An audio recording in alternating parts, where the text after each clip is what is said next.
What if abortion bans are trying to stop fetal trafficking? Now you can pause to read this question. This was asked in good faith, and no good faith question is a bad question.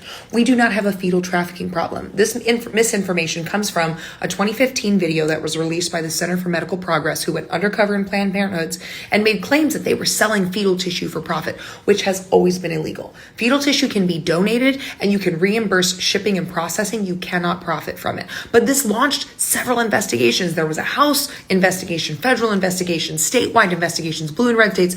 Nobody found any evidence that Planned Parenthood or any other organization providing abortions did anything wrong. What they did find was that the video footage was so manipulated and misleading that the creators of it in 2019 were indicted for fraud and conspiracy charges. Now, why don't Republicans bring this video up? Because they don't want you to Google it. They don't want you to look it up and realize that it's been debunked, but they want you to remember it. Like, oh, do you remember that video that came out and Planned Parenthood was doing this really terrible stuff? But they don't want to bring it up so that you look at it with fresh eyes, because this isn't a problem. We have a huge organ trafficking problem. We have a huge human trafficking problem. A fetus fills neither of those roles. And here's the other thing. If they had any evidence of any of this, they would broadcast it from the rooftops and on every billboard they could find, because it would prove their point. Because the Bible certainly doesn't condemn abortion. In fact, it gives fetus property value. But if they had evidence of like illegal activity, they would broadcast it anywhere.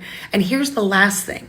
There have been isolated cases of improper disposal of fetal remains, but many of the violations have been done by right-wing activist groups, including a woman who claims she buried 100 fetal remains that she stole, but kept 5 sets in her house. She's in jail.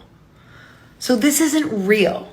But again, question everything. Follow up. Because they don't want you to remember and look up this information and realize that they've been lying the entire time.